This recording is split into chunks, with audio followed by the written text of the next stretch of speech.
It was a regular Tuesday afternoon when everything fell apart. Lisa was folding laundry in the bedroom, the sun streaming through the curtains when she heard the buzz of a phone. Not her phone. His phone. The one he'd left on the nightstand while he was in the shower. She wasn't the type to snoop. Never had been. But something made her glance at the screen. Just one glance. That's all it took. "Can't wait to see you tonight, baby." Same place? The message sat there. Innocent-looking words that shattered 15 years of marriage in an instant. Her hands started shaking. The shirt she was folding dropped to the floor. She heard the shower still running in the bathroom, and suddenly she felt like she couldn't breathe in her own house. Lisa was 38 years old, and in that moment, she realized she didn't recognize her own life. When had she become this person? The woman who waited at home, who made dinners that went cold, who believed every excuse about late meetings and business trips. She looked around the bedroom with fresh eyes. The expensive furniture they'd bought on credit. The walls painted in a color she never really liked but agreed to anyway. Even the bed felt like a stranger's. That evening, when he came home with flowers and a smile, acting like everything was normal, she didn't confront him. Not yet, she just watched him, this man she'd shared everything with and felt absolutely nothing. Maybe that was the saddest part. Not anger, not even hurt anymore, just emptiness. The next 3 months passed in a blur of lawyer meetings, paperwork, and awkward conversations. Their 2 kids, both teenagers now, seemed more annoyed by the inconvenience than actually upset. Her son barely looked up from his video games when she told him about the divorce. Her daughter just shrugged and said, "Yeah, I kind of figured." When had she become invisible even to her own children? Lisa had given up her career as a graphic designer when the kids were born. It seemed like the right choice back then. Now she had a 15-year gap in her resume and skills that were probably outdated. She'd spent her entire adult life being someone's wife, someone's mother, and now she didn't know who she was without those labels. One sleepless night, scrolling mindlessly through her phone, she came across an old bucket list she'd made years ago, back when she still had dreams. Number 3 on the list made her stop. Take a solo road trip across the western states. She remembered writing that. She'd been 23, fresh out of college, full of ideas about adventure and freedom. That girl felt like someone from another lifetime, but why not? The divorce was almost final. The house would be sold soon anyway. The kids were old enough to stay with their father. What was stopping her? Fear mostly. Fear of being alone. Fear of the unknown. Fear of admitting that she'd lost herself somewhere along the way. The decision came suddenly, the way important decisions sometimes do. She was sitting in the empty house on a Saturday morning, and she just stood up and started packing. Not the careful, organized packing she usually did. Just throwing things into bags. Camping gear from the garage that hadn't been used in years. Clothes. A road atlas she found in a drawer. Her laptop and camera. Her soon-to-be ex-husband thought she was crazy when she told him. Her mother cried and asked why she couldn't just go to a spa like normal divorced women. Her daughter rolled her eyes. Her son asked if she'd still pay his phone bill. Nobody understood, and that was okay. She wasn't doing this for them. The morning she left, the sun was just coming up. She loaded her SUV in the driveway of the house that never really felt like home. The neighbors were probably still sleeping. The street was quiet. She sat in the driver's seat for a moment, hands on the steering wheel, and felt her heart pounding. She had a vague plan. Head west, maybe stop at the Grand Canyon. Definitely see Montana. She'd always been fascinated by Montana. The big sky country, they called it. Space to breathe. Room to think. That's what she needed. The first few days of driving felt strange. She kept reaching for her phone to text someone, then realizing there was nobody to text. Nobody waiting to hear from her. Nobody wondering where she was or when she'd be back. Should have felt lonely, but instead it felt like freedom. She stayed in cheap motels and ate at small-town diners. She drove with the windows down, music playing loud, singing along off-key to songs she hadn't heard in years. She took photos of everything, sunsets, old barns. Interesting signs. Not for social media, just for herself. Somewhere in Wyoming, she pulled over at a scenic overlook and just sat there for an hour, watching the landscape. The vastness of it, the silence. Back home, there was always noise. Always something demanding her attention. Here there was just wind and sky and the sound of her own breathing. She thought about calling the kids, but what would she say? They'd seemed fine when she left. relieved even that the tension in the house was finally resolved. They had their own lives now, their own friends and problems and dreams. They didn't need her the way they used to. Maybe they never really did. At night, lying in unfamiliar beds in unfamiliar towns, she'd stare at the ceiling and wonder what she was looking for. Peace, purpose, herself, all of the above? She didn't have answers yet, but for the first time in years, she felt like she was moving towards something instead of just going through the motions. By the time she crossed into Montana, 2 weeks into her trip, something had shifted inside her. Her shoulders didn't feel so tight anymore. She caught herself smiling at random moments. The face looking back at her in the mirror each morning looked different. Softer somehow. Or maybe stronger. She couldn't quite tell. She'd been following the highway through increasingly remote areas, captivated by the endless stretches of open land. The GPS kept losing signal, but she didn't mind. There was something liberating about not knowing exactly where she was every single second, about trusting the road to take her where she needed to go. That's when she noticed the strange sound coming from under the hood. A clicking at first, then a grinding. Then smoke. Thick, dark smoke pouring out from the front of her vehicle. Her heart sank as she pulled over to the side of the empty highway, watching the smoke rise into the big Montana sky. She grabbed her phone. No signal, of course. She looked up and down the road. Nothing. Not a single car in either direction. The sun was starting to sink lower, painting everything in gold and orange. Beautiful and terrifying at the same time. And that's when the reality of her situation hit her. She was alone, truly alone, miles from anywhere, with a dead vehicle and no way to call for help. The adventure she'd been craving suddenly felt very real and very scary. The smoke kept coming. Lisa turned off the engine and stepped out onto the dusty shoulder of the highway, her legs feeling shaky. She popped the hood. Not that she knew what she was looking at. Steam hissed from somewhere in the engine and she jumped back. The metal was too hot to touch.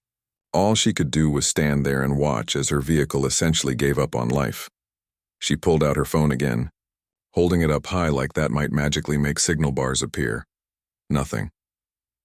She walked a few steps down the road, then a few steps back. Still nothing.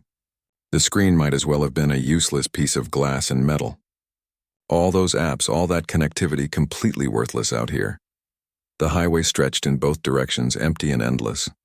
She tried to remember the last town she'd passed through. Was it 30 miles back, 40?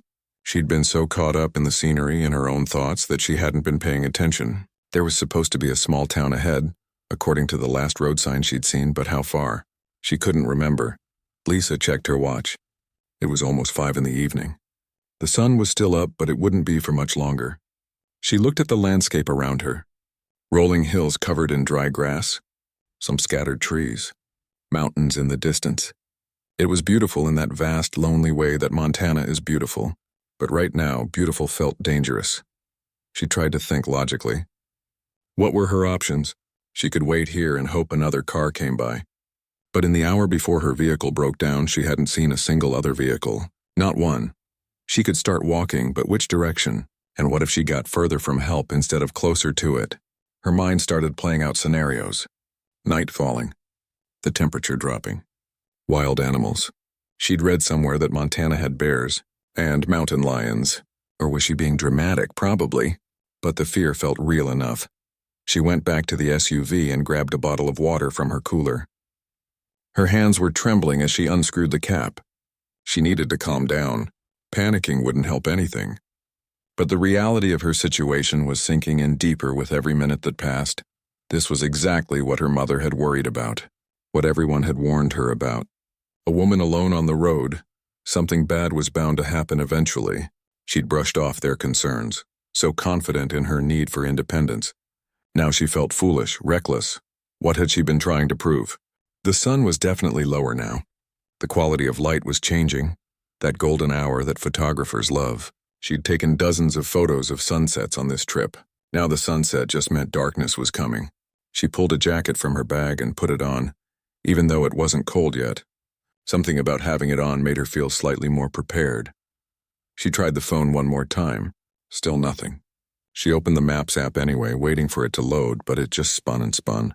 The last cached map view showed she was somewhere between 2 tiny towns, both at least 20 miles in either direction. Great. Just great. A bird called from somewhere nearby, a sharp cry that made her jump. She laughed at herself, but it was a nervous laugh. Get it together, she thought. You're fine. Someone will come. They have to. This is a highway, not some forgotten back road, but doubt crept in. What if nobody came until morning? What if she had to spend the night out here? She had a sleeping bag and camping gear in the back, but she'd imagined using it at actual campgrounds, not on the side of a highway next to her broken-down vehicle. She decided to get the camping gear out anyway, just to have it ready. As she was pulling bags from the back, she heard it. The faint sound of an engine. Her heart leaped.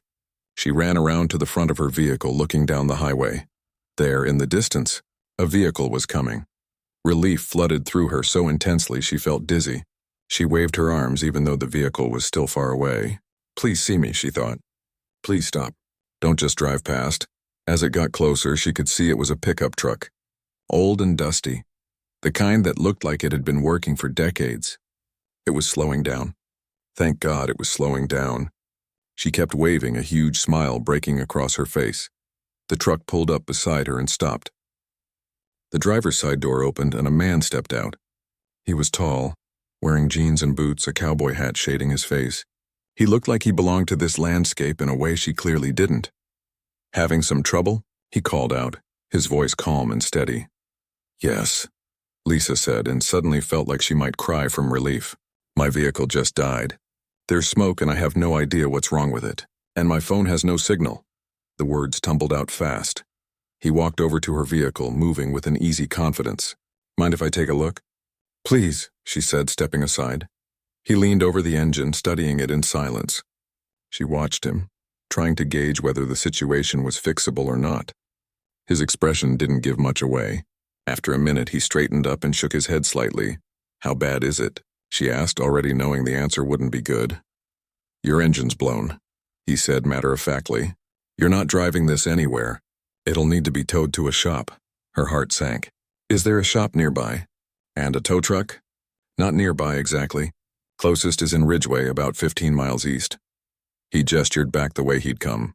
I can call them for you when we get back to my place. Got phone service there, we back to his place. Lisa felt herself tense up. He was a stranger. She was alone. Every true crime podcast she'd ever listened to flashed through her mind. But what choice did she have? Stay here and definitely be stranded overnight or take a chance on this stranger? He must have seen the hesitation on her face because he added, My sister lives there too. The ranch is just up the road. You can use the phone, get something to eat while you wait for the tow truck. A sister. That made it feel safer somehow, though Lisa knew that was probably naive thinking.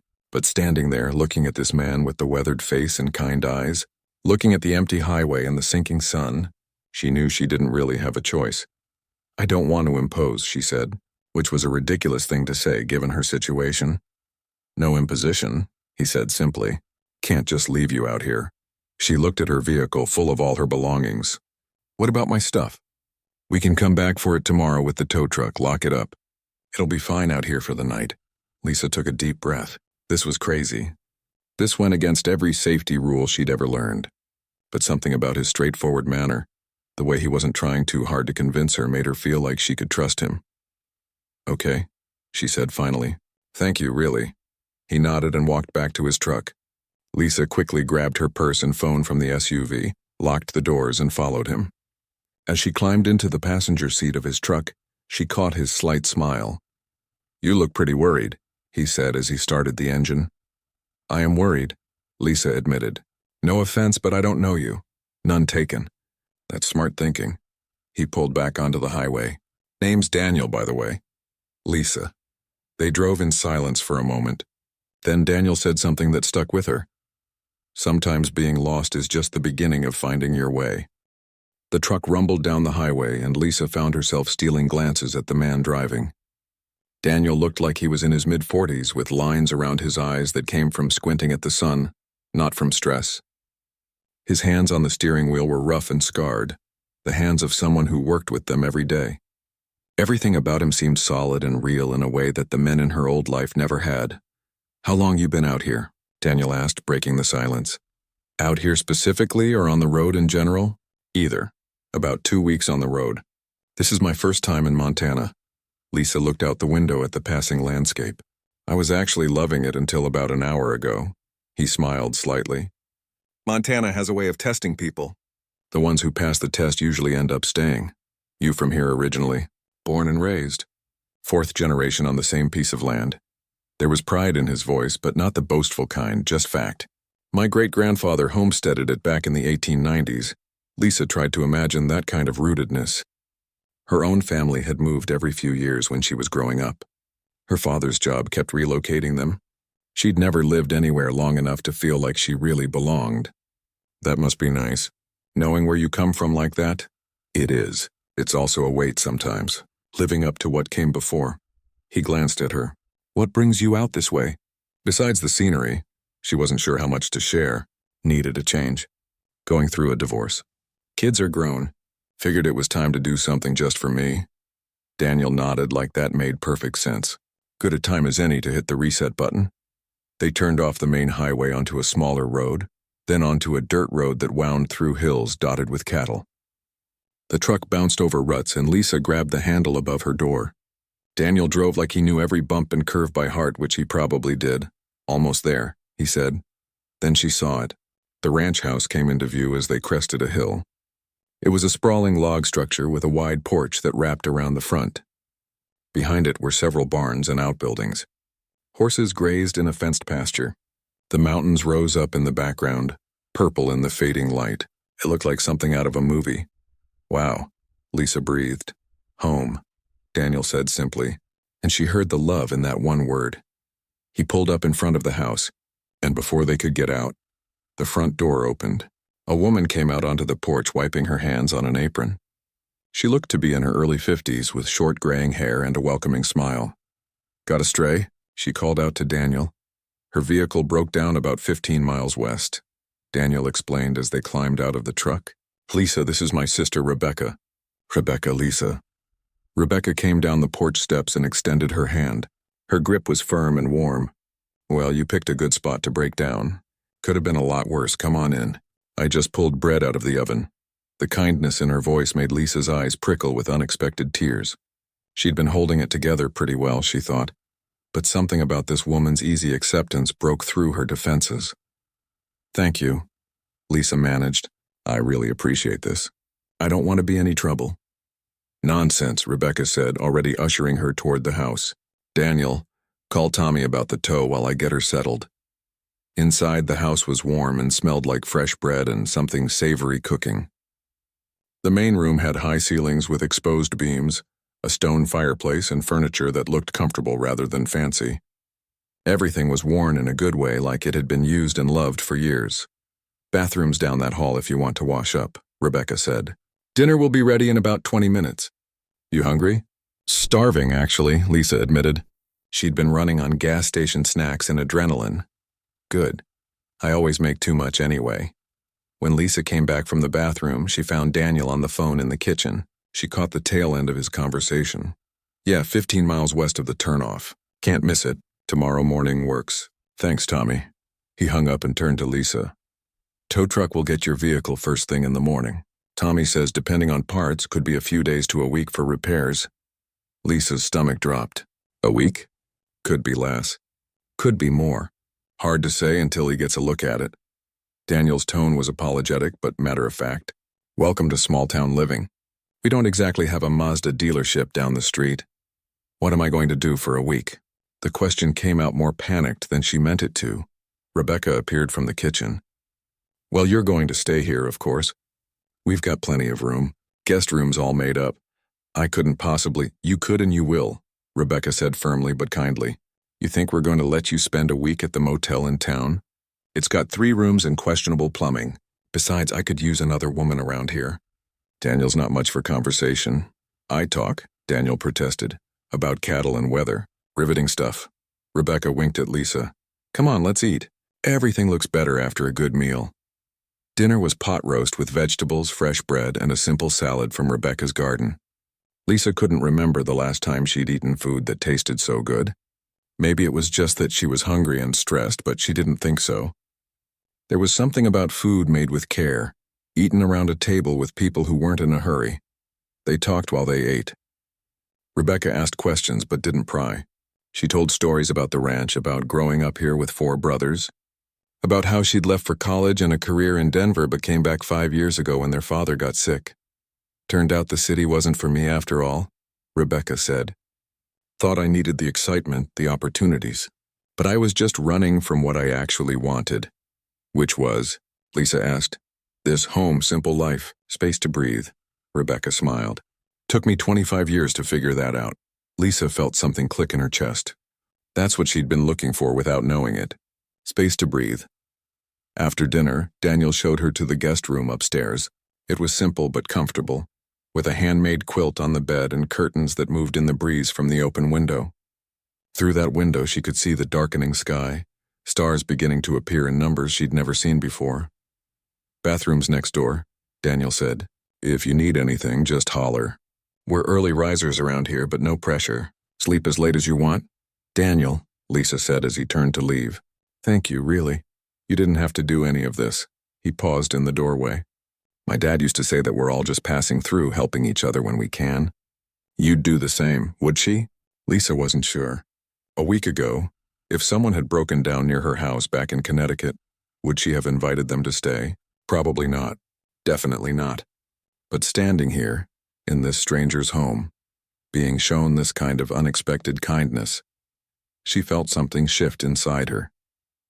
After Daniel left, Lisa sat on the edge of the bed and called her kids.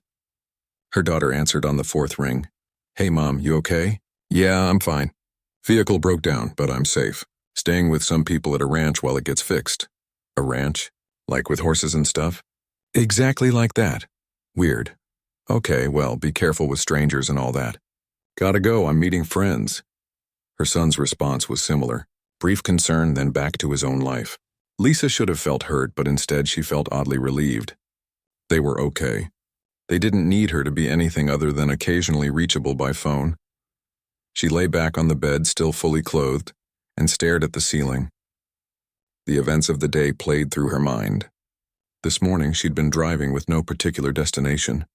Now she was in a stranger's home, committed to staying for possibly a week. It should have felt scary or uncomfortable. Instead, for the first time in months, maybe years, Lisa felt like she was exactly where she needed to be. Lisa woke to the sound of a rooster crowing. For a confused moment, she didn't know where she was. Then it all came back. The breakdown. The ranch. She grabbed her phone from the nightstand. 6 in the morning. The earliest she'd woken up naturally in years. The smell of coffee drifted up from downstairs and her stomach growled in response. She got dressed quickly, pulled her hair into a ponytail and headed down. The house was quiet, but she found Rebecca in the kitchen already working on breakfast. Morning, Rebecca said cheerfully. Coffee's fresh. Mugs are in the cabinet to your left. Thanks. Lisa poured herself a cup and added cream from a pitcher on the counter. Real cream, not the flavored stuff from a bottle. Where's Daniel? Out already. Feeding the horses, checking on the cattle. He's usually up by 5. Rebecca cracked eggs into a bowl. You sleep okay? Better than I have in months, actually. Lisa took a sip of coffee. It was strong and good. Can I help with anything? You know how to scramble eggs? I think I can manage that. They worked side by side in comfortable silence. Through the window, Lisa watched the sun climb higher, painting everything in warm gold light. A border collie she hadn't noticed last night was running circles in the yard, full of energy. That's Murphy, Rebecca said, following her gaze. He's Daniel's shadow. Best cattle dog we've ever had. How big is this place? Lisa asked. About 800 acres. Used to be bigger. But Daniel's brothers sold their shares when Dad passed. Just the 2 of us running it now. Rebecca poured the eggs into a hot pan. It's a lot of work, but it's honest work. I like knowing what I'm doing matters. Daniel came in through the back door a few minutes later, Murphy at his heels. He looked surprised but pleased to see Lisa up. Thought you'd sleep later, he said, washing his hands at the sink. Guess I'm on ranch time now. They ate breakfast together, talking about the plan for the day. The tow truck would pick up Lisa's vehicle around 9. Daniel offered to drive her into town to talk to the mechanic Tommy about the repairs. Fair warning, Rebecca said. Tommy moves at his own pace. Don't let him rush you, but don't expect miracles either. The town of Ridgeway turned out to be one main street with a handful of businesses. The mechanic's shop sat at the far end, a metal building with 2 bay doors. Tommy was a man in his 60s with oil-stained hands and a skeptical expression. He walked around Lisa's SUV, which was now sitting in his lot, making occasional grunting sounds. Finally, he straightened up and delivered the verdict. Engine shot. Gonna need a full rebuild or a replacement. Either way, I gotta order parts. Week at minimum, probably closer to 2. 2 weeks. Lisa felt her careful plans dissolving. Isn't there any way to speed that up? Not unless you want to pay for overnight shipping on engine parts, which will cost you more than the vehicle's worth. Tommy wasn't being mean, just honest. Best I can do is get on it soon as the parts arrive. Daniel drove her back to the ranch in silence. Lisa stared out the window, trying to process this new reality. 2 weeks stuck here. Her credit card could probably handle the repairs, but barely. She'd need to find a cheap place to stay, maybe pick up some temporary work if possible. You're overthinking, Daniel said quietly. How do you know? I can hear it from here. He glanced at her. You're staying at the ranch. That's settled, and if you're worried about feeling useless, trust me, we can find plenty for you to do. I can't just stay for 2 weeks. That's too much. Why? We've got the room. Rebecca would be happy for the company. And honestly, we could use an extra pair of hands. Calving season's starting, and we're down a ranch hand who moved to Colorado last month. I don't know anything about ranching. You'll learn. It's not rocket science, just hard work. He pulled into the ranch driveway. Look, you can argue about it if you want, but Rebecca's already planning on you staying. Might as well surrender now and save your energy. He was right. Rebecca had already cleared out space in the closet and was talking about lending Lisa some work clothes that actually fit ranch life. Any protests Lisa tried to make were met with gentle but firm dismissal. You need somewhere to stay, we need help. Everybody wins, Rebecca said simply. Now stop being stubborn and come help me with the garden. The garden turned out to be massive with rows of vegetables at various stages of growth. Rebecca handed Lisa a basket and showed her which tomatoes were ready to pick, how to tell when the zucchini were the right size, where the herbs grew. I used to love gardening, Lisa said, carefully cutting basil stems. Had a little herb garden at my old house, but it always felt like just another chore on the list, you know. That's because you were doing it wrong, Rebecca said. Gardening isn't about checking boxes. It's about being part of something. Watching things grow, getting your hands dirty. It's meditation that produces food, Lisa laughed. That's one way to put it. They worked until lunch, then Rebecca taught her how to make bread from scratch. Real bread, the kind that required kneading and rising and patience. Lisa's dough was lumpy and refused to cooperate, but Rebecca just laughed and showed her again. It'll get easier. Everything does with practice. That afternoon, Daniel asked if she wanted to see the horses. Lisa had ridden exactly twice in her life, both times at summer camp when she was 12. But she followed him to the stable anyway, curious. The horses were beautiful, big and powerful, but somehow gentle too. Daniel introduced her to each one, running his hand along their necks, speaking to them in a low voice. One mare, a chestnut with a white blaze down her face, pushed her nose into Lisa's hand. That's Honey, Daniel said. She likes you. How can you tell? She doesn't push her nose at just anybody. She's particular. He stroked the horse's neck. Want to try riding her? Fear and excitement mixed in Lisa's stomach. I haven't been on a horse in probably 25 years. It'll come back to you. Honey's steady. She won't let anything happen to you. Getting on the horse was awkward and undignified, but once Lisa was in the saddle, something clicked. Daniel led Honey around the corral first, showing Lisa how to hold the reins, how to sit, how to move with the horse's rhythm. Then he let go and Lisa was riding on her own. It was terrifying and exhilarating. The ground seemed very far away. But Honey was patient, responding to Lisa's uncertain commands, adjusting her pace when Lisa tensed up. They walked around the corral for 20 minutes, and by the end, Lisa was grinning like a kid. See? Daniel said when she finally climbed down, legs shaky. Natural. I don't know about that. But it was amazing. Lisa patted Honey's neck, feeling proud of herself for trying. That evening after dinner, the three of them sat on the front porch watching the sunset. The sky was on fire with color, oranges and pinks and purples blending together. Murphy lay at Daniel's feet, content. The only sounds were the wind and the distant lowing of cattle. This is what I missed in Denver, Rebecca said softly. This quiet, this peace. Took me years to realize that what I thought was boring was actually exactly what I needed. Lisa understood. Back in her old life, silence felt uncomfortable. She'd always needed the TV on or music playing, anything to fill the empty spaces. But this silence was different. It wasn't empty at all. It was full of possibility. "Can I ask you something?" Lisa said to Daniel. "Why did you stop and help me yesterday? Most people would have just driven past." Daniel was quiet for a moment. "My dad got stranded once, way back when I was a kid. Truck broke down in the middle of nowhere. A stranger stopped, gave him a ride, wouldn't take any money for gas or time. Dad never forgot that kindness. He made us promise we'd do the same for others if we ever had the chance. Your dad sounds like he was a good man." "He was. Stubborn as hell, but good." Daniel smiled at some memory. "He would have liked you. Would have appreciated someone willing to take off on their own like you did." Lisa felt unexpected warmth at those words. "My ex-husband thought I was having a breakdown. My kids thought I was being dramatic. My mother cried for 2 days. Were you having a breakdown? Maybe. Or maybe I was finally waking up." Lisa pulled her jacket tighter. "Hard to tell the difference sometimes." Rebecca stood up and stretched. "I'm heading to bed. Lisa, there's extra blankets in the closet if you get cold. Daniel, don't keep her up too late with your philosophical discussions."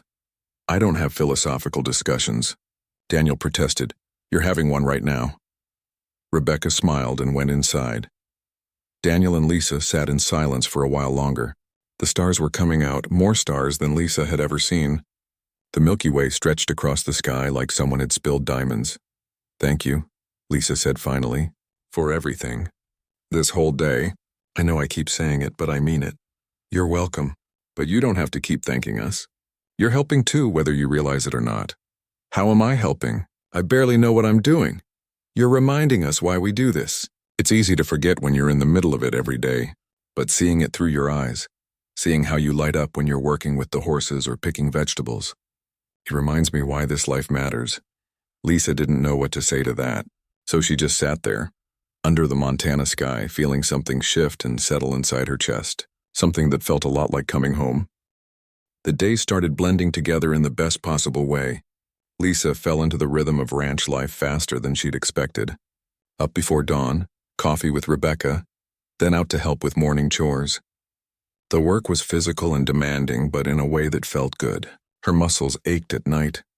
But it was different from the tension headaches and back pain she used to have. This was the kind of tired that came with accomplishment. By the end of the first week, Tommy called with bad news. The parts he'd ordered were on back order. Another week, maybe 10 days. Lisa should have been frustrated, but sitting on the porch with mud on her boots and calluses forming on her hands, she found she didn't mind much at all. "Guess you're stuck with us a while longer," Rebecca said, not looking particularly upset about it. "If you're sure it's okay," Lisa said, though she knew by now they wouldn't have it any other way. "More than okay. You're actually useful now." Rebecca grinned. "Remember that first day when you couldn't tell a rake from a hoe?" "I knew the difference," Lisa protested, laughing. "I just grabbed the wrong one." "Sure you did." The truth was, Lisa was learning faster than she'd thought possible. Rebecca taught her about the garden, about preserving food, about the 100 small skills that kept a ranch running. Daniel showed her the bigger picture, how to check fence lines, how to spot a sick cow, how to read the weather by looking at the sky. But it was the horses that really captured her heart. Every afternoon she spent time with Honey.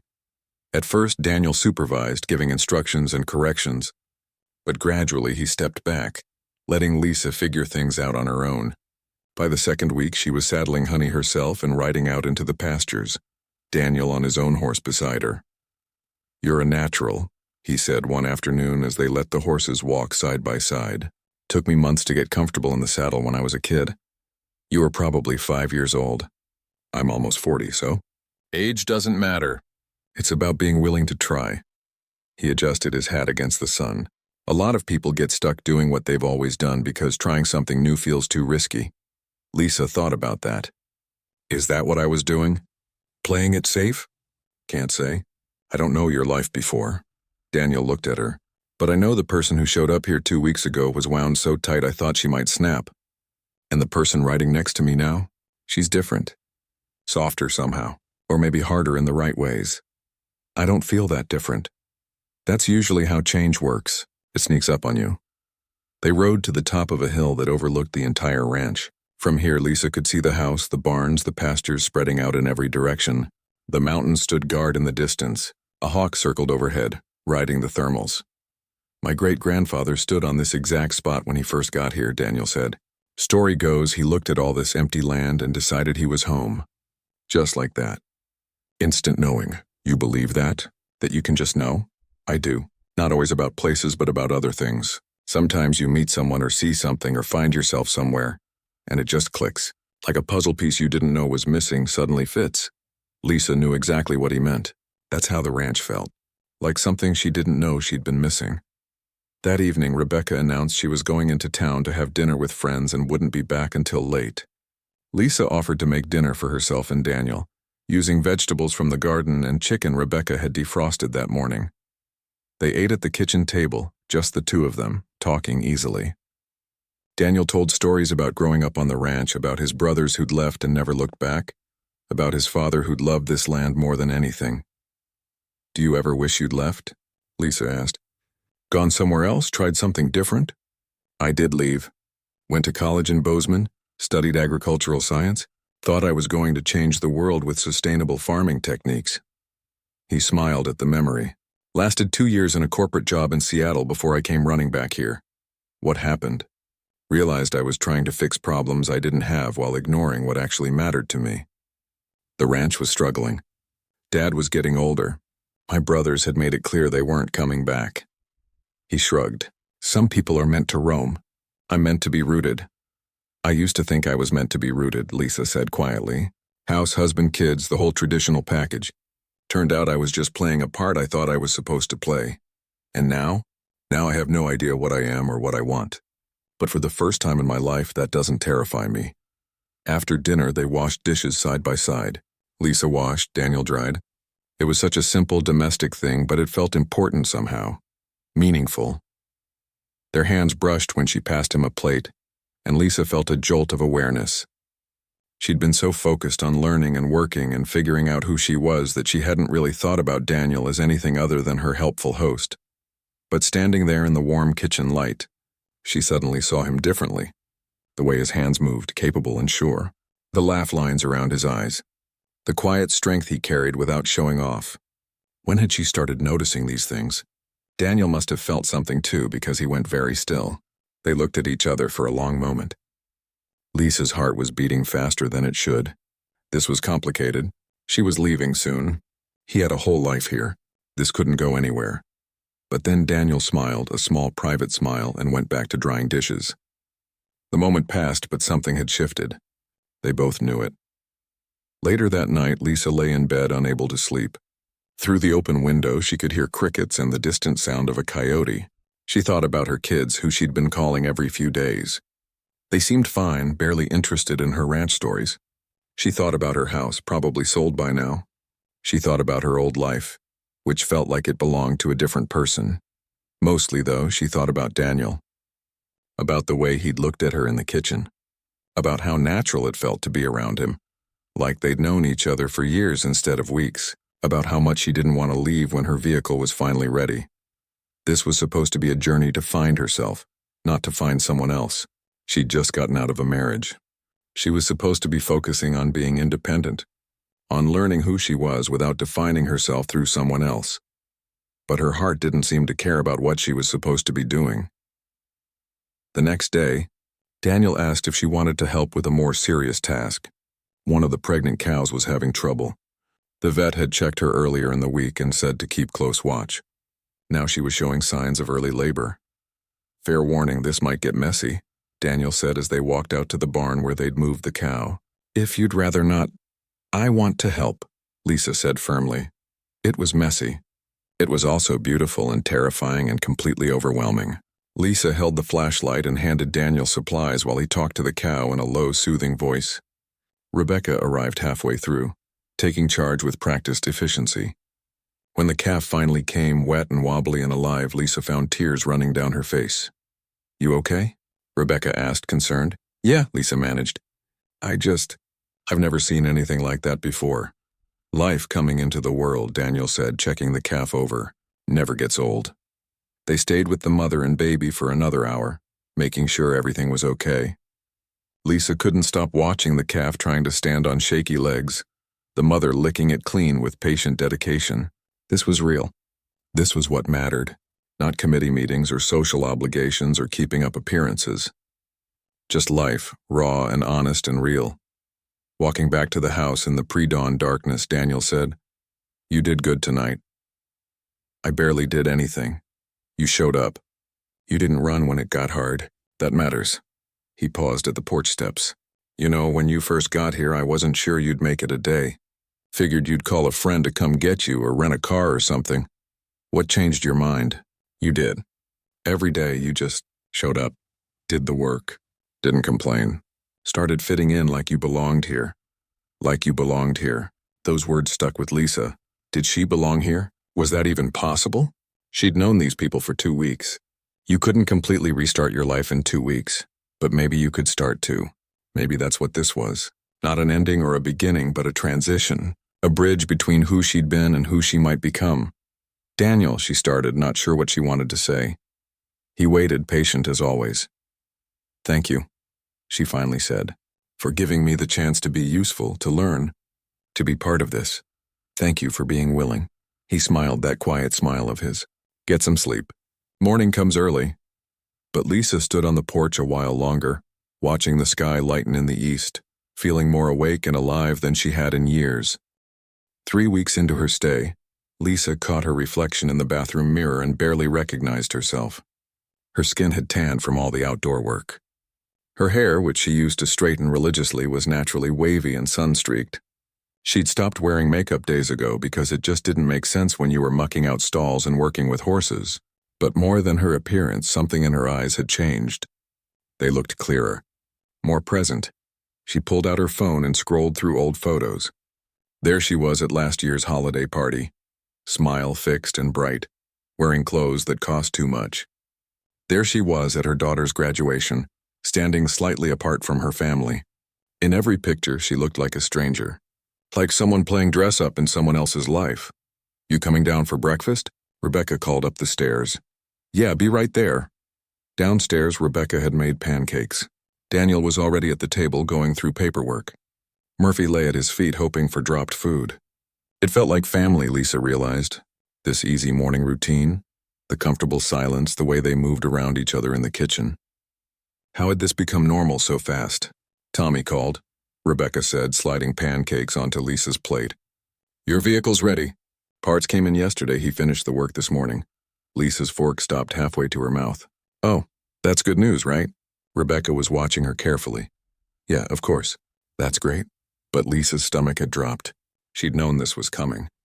She'd been waiting for this call. So why did it feel like bad news? Daniel looked up from his papers.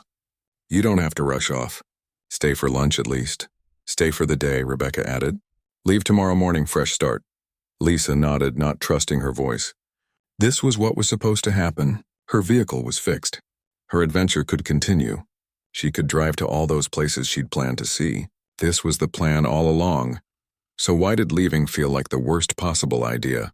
After breakfast, Lisa went out to the stables. Honey nickered when she saw her, pushing her soft nose against Lisa's hand. Lisa stroked the horse's neck, breathing in the familiar smell of hay and horse and leather. "I'm going to miss you," she whispered. "You were my first friend here." She saddled Honey, moving through the routine automatically now. Her hands knew what to do. Everything felt natural in a way it hadn't just weeks ago. She mounted up and rode out, not in any particular direction, just needing to move. The morning was beautiful. The kind of morning that made you understand why people wrote songs about Montana. Clear blue sky, mountains crisp in the distance, grass moving in waves from the wind. Lisa let Honey set the pace, trusting the horse to find the way. They ended up at the hilltop where she and Daniel had ridden before. Lisa dismounted and sat in the grass, Honey grazing nearby. From here, the ranch looked like a toy farm, small and perfect. She could see Daniel's truck parked by one of the far barns, could see the garden where she'd spent so many mornings with Rebecca, could see the corral where she'd first learned to ride. 3 weeks. That's all it had been. How had 3 weeks changed everything? Her phone buzzed in her pocket. A text from her daughter. "Hey Mom, coming home soon? Need to talk about Christmas plans." Christmas was 5 months away. Lisa hadn't thought that far ahead in weeks. She'd been living day to day, moment to moment. The idea of planning months in advance felt strange now. She texted back, "Vehicle's fixed. Not sure what my plans are yet." The response came quickly. "Okay, but we need to know. Dad's family wants to do a thing." Dad's family, not her family anymore. That had been made clear during the divorce. All those people she'd known for 15 years, suddenly they were just his relatives again. Like the marriage had never happened. Like she'd never been part of that world. "I'll let you know," Lisa typed, then put the phone away. She lay back in the grass, looking up at the sky. A cloud drifted past, shaped like nothing in particular. The sun was warm on her face. This was peace. This was what she'd been looking for without knowing it. When she rode back to the ranch an hour later, she found Daniel working on a fence in the south pasture. He looked up when he heard Honey's hooves, shading his eyes against the sun. "Thought you might have kept riding," he called out. Lisa dismounted and led Honey over. "Where would I go?" "Anywhere, everywhere. Isn't that what you wanted?" "The open road." "I thought it was." Lisa watched him work, his movements efficient and practiced. "Daniel, can I ask you something?" "Always." "That thing you said about your great-grandfather. About standing on the hill and just knowing he was home. Did that ever happen to you?" Daniel set down his tools and looked at her directly. "Yeah, it did." "When?" "About 3 weeks ago. When a woman with a broken-down vehicle looked at me like I might be a serial killer but got in my truck anyway because she didn't have a choice." He paused, and then every day since, watching her figure out who she really is. Watching her come alive. Lisa's heart was pounding. "Daniel, I know. You're leaving. You have a whole life to figure out, kids to see, places to go." He picked up his tools again. "I'm not asking you to stay. I'm just answering your question. About knowing." They worked on the fence together in silence. Lisa learned how to stretch wire, how to secure posts, how to make something broken whole again. It was good work. Solid work. Work that mattered. That evening, Rebecca made a special dinner. Roast chicken, fresh vegetables, homemade pie for dessert. She didn't say it was a farewell dinner, but they all knew. The conversation was lighter than usual, full of memories and laughter from the past weeks. Stories that were already becoming remember when moments. "Remember when Lisa thought Murphy was attacking that crow and screamed?" Rebecca said, laughing. "He was attacking it." Lisa protested. "He was playing with it. Big difference." "Remember when she tried to milk a cow and fell backwards into the bucket?" Daniel added. "That cow moved on purpose." "I stand by that." They laughed, but there was sadness underneath it. Endings, even good endings, hurt. After dinner, Lisa went upstairs to pack. She hadn't accumulated much in her time here. Some clothes Rebecca had lent her that she'd need to return. The few personal items she'd grabbed from her vehicle that first night. It all fit in one bag. She sat on the edge of the bed looking around the room that had become hers. The quilt someone had made by hand. The curtains that moved in the breeze. The window that looked out over land that went on forever. She'd been so lost when she arrived. So broken and confused and empty. Now she was still confused, but in a different way. Not about who she was anymore. She knew that now. She was someone who could work hard, learn new things, face her fears. She was someone who laughed more easily, slept more soundly, lived more honestly. But she was confused about what came next. The plan had been to keep moving, keep exploring. See the country. Figure out where she wanted to land eventually. The plan had never been to fall in love with a place. Or a person. Because that's what had happened, she realized. She'd fallen in love. With the ranch. With Rebecca's kindness. With the horses and the mountains and the endless sky. With the simple rhythm of ranch life where every day mattered and nothing was wasted. And with Daniel. Quiet, steady Daniel, who'd shown her what it looked like to be rooted in something real. A soft knock on the door interrupted her thoughts. "Come in," she called. Daniel stood in the doorway, looking uncomfortable. "Got a minute?" "Always." He came in but didn't sit, just stood there turning his hat in his hands. "I was thinking. About what I said earlier. About knowing. Daniel, you don't have to. Let me finish." He took a breath. "I'm not trying to make you feel guilty or obligated or anything like that. You've got your own life to live, your own path to find. I get that. But I'd regret it if I let you leave without being honest." Lisa waited, her heart in her throat. "These past weeks with you here, It's been the best time I've had in years. Maybe ever. You fit here. Not just fit, you belong. And I think you feel that too. He finally looked at her directly. I'm not asking you to give up your plans or change everything for me. I'm just asking you to think about whether what you're looking for might be right here. I have kids. I have things to sort out back east. I know. I'm not saying stay forever. I'm saying maybe don't go yet. Give it a little more time. See if this feeling lasts or if it's just the novelty of something different. He smiled slightly. And if it doesn't last, if you wake up one morning and realize you need to keep moving, I'll drive you to the airport myself. No hard feelings. And if it does last, then we'll figure it out together. Lisa felt tears prickling her eyes. This is crazy. I've known you 3 weeks, yeah, crazy. But he was smiling now. So what do you say? Stay a while longer? She should say no. She should stick to the plan. Keep moving. Keep searching. Don't get tangled up with someone when you barely know who you are. But looking at Daniel, at this man who'd shown her nothing but kindness and patience, who'd given her space to grow and change, who'd seen her at her messiest and most uncertain and liked her anyway, Lisa knew the answer. Okay, she said softly. I'll stay. The days that followed felt different. Lisa had made a choice to stay, but she hadn't made all the other choices that came with it. How long? What did staying mean? What about her kids, her house, her old life that was still waiting in pieces back east? She tried to focus on the present. On morning rides with Honey, on helping Rebecca can vegetables from the garden, on learning from Daniel how to read the herd, how to spot problems before they became emergencies. But her mind kept wandering to the future, to all the unknowns. A week after deciding to stay, her son called. He wanted money for a car. Her daughter called the next day asking about Thanksgiving plans. Both conversations felt strained, like they were talking to a stranger instead of their mother.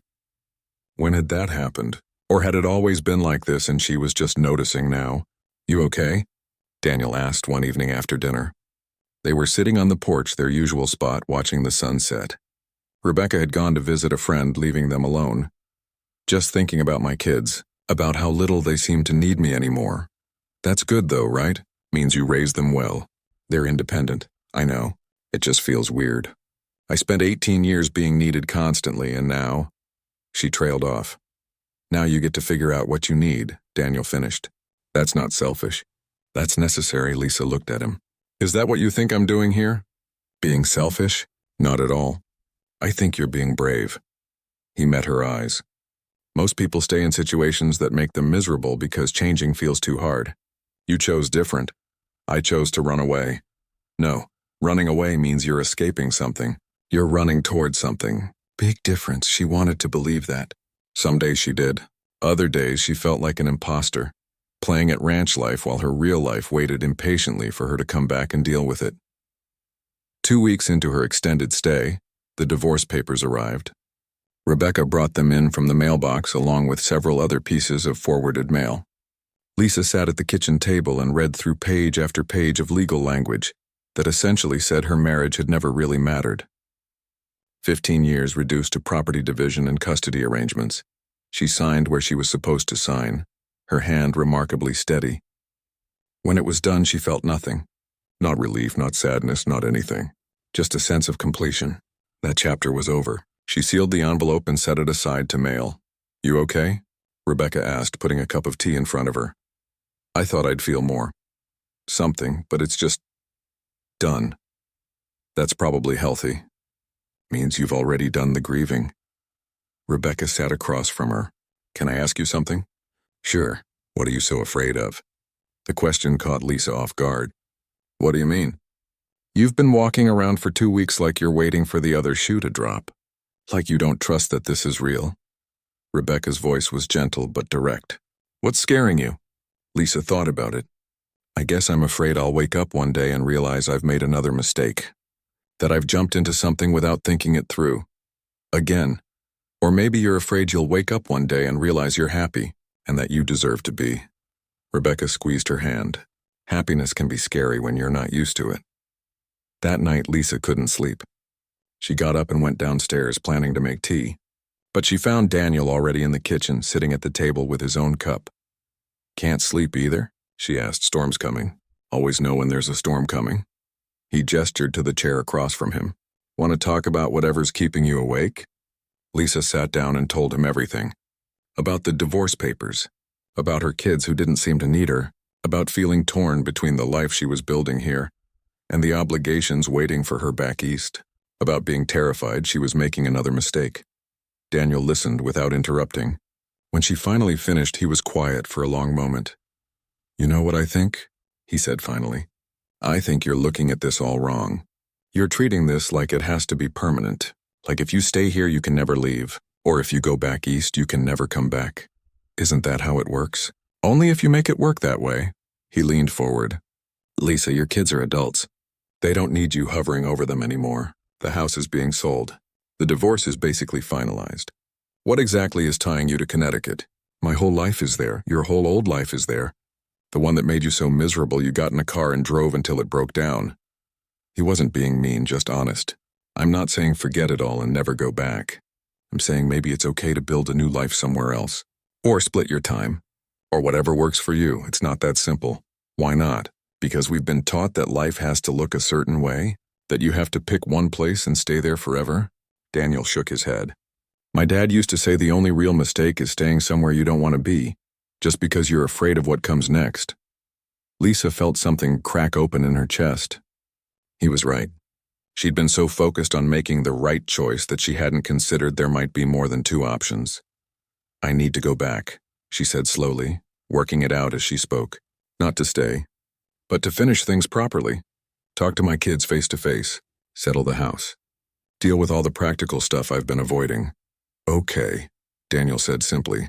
And then I want to come back here, if that's okay. I don't know for how long or what it means exactly, but I know I'm not ready to walk away from this place. From you. Daniel smiled real and warm. That's more than okay. That's perfect. You're not worried I'll go back and change my mind? If you change your mind, you change your mind. I'd rather know now than have you stay here while half your heart is somewhere else. He reached across the table and took her hand. But I don't think you're going to change your mind. How do you know? Because I see the way you are here. How you come alive when you're working with the horses. How you laugh more easily. How you fit. He squeezed her hand gently. This is where you belong. You know it, I know it.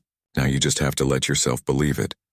That night, Lisa finally slept, deeply and peacefully without dreams or worry.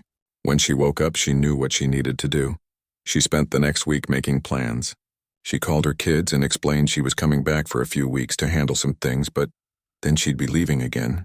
Her daughter seemed relieved that she'd finally be around for Thanksgiving prep. Her son barely reacted beyond asking if she could help him move into a new apartment. She called the lawyer and the real estate agent, getting everything lined up so she could finish the divorce and house sale efficiently. She made lists and schedules, falling back into her old organizational habits. But it felt different this time.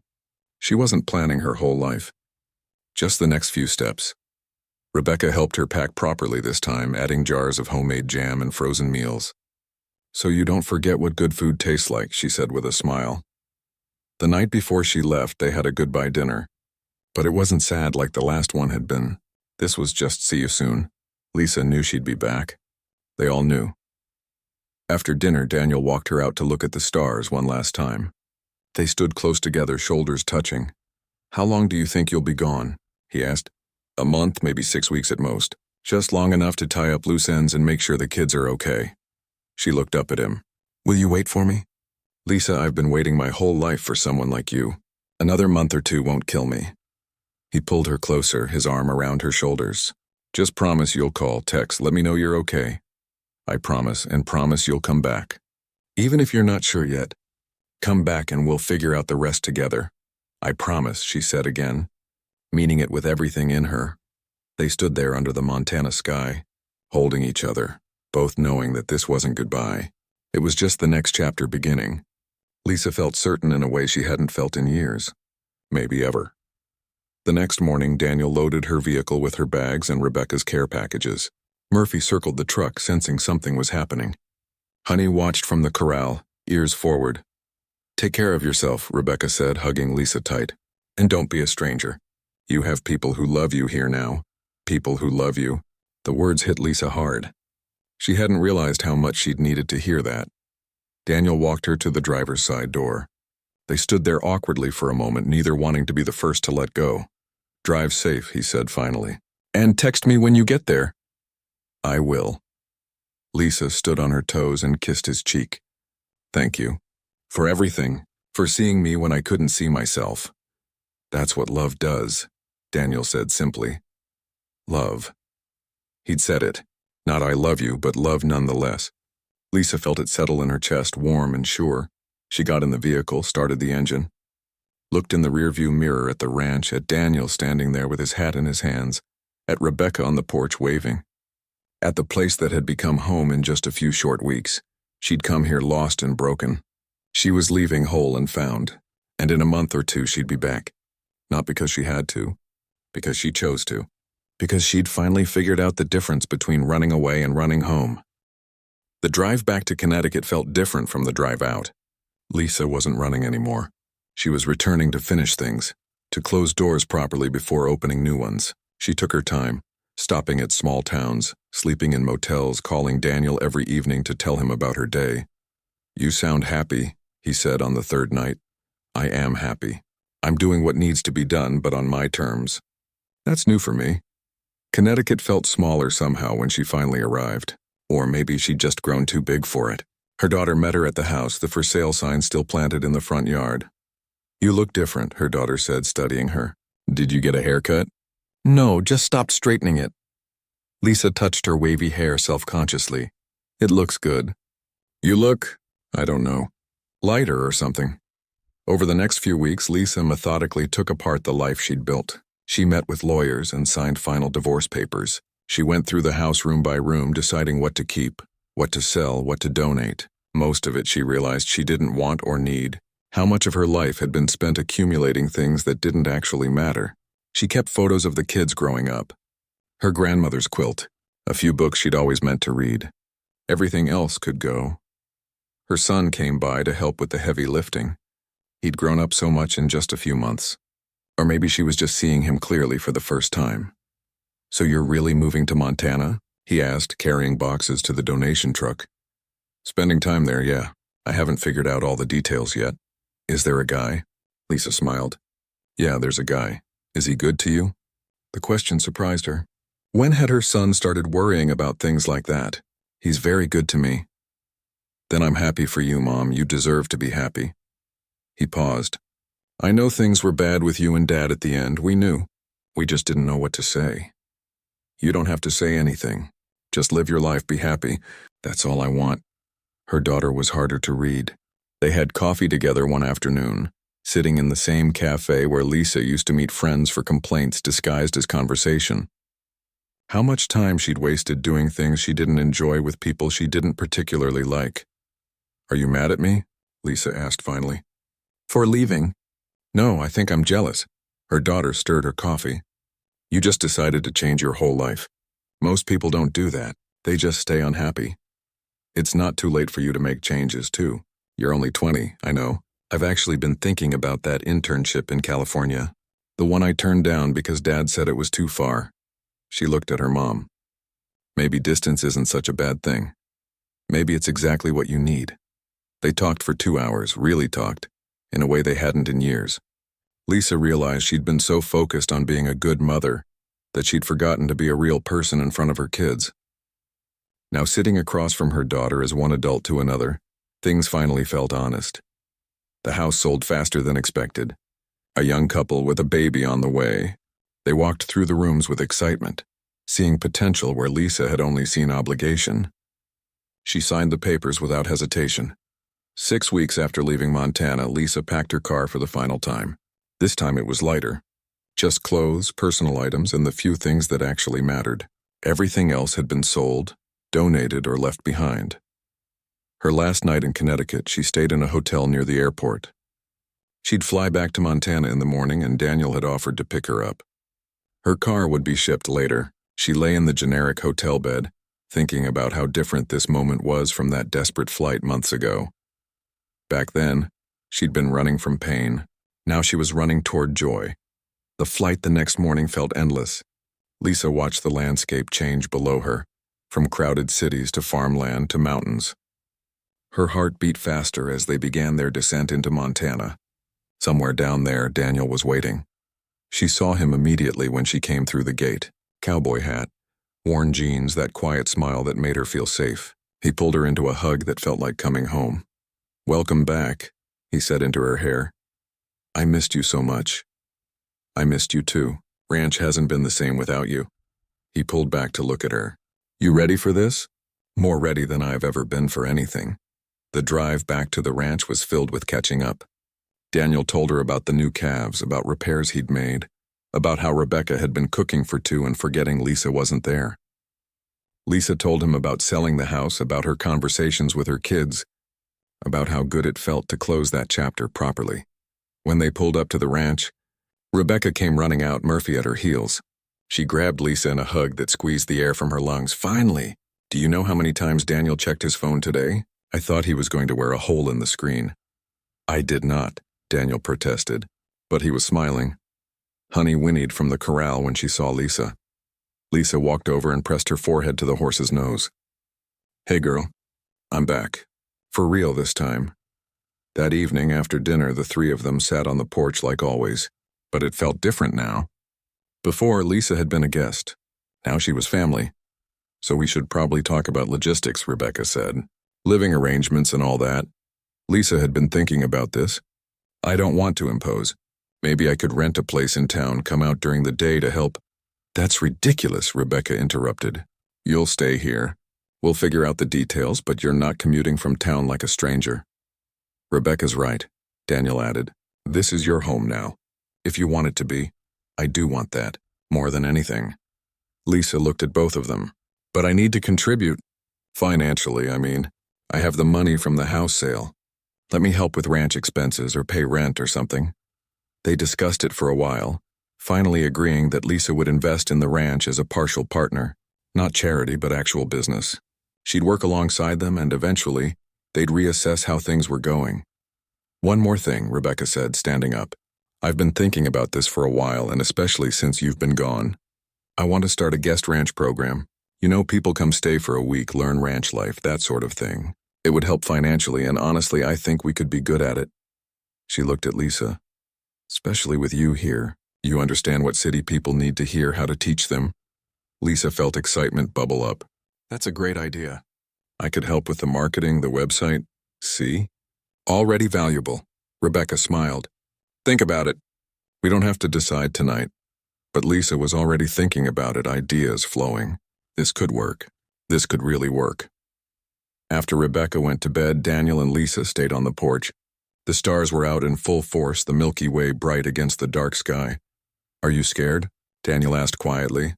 "Terrified," Lisa admitted. "What if I'm making another mistake? What if I get here and realize it was all just a fantasy? And what if it's not? What if this is exactly where you're supposed to be?" He took her hand. "Lisa, I can't promise everything will be perfect. Ranch life is hard. Winter gets brutal. There will be days when the work feels endless and the money's tight and nothing goes right." "That's not a great sales pitch," she said, but she was smiling. "I'm not selling.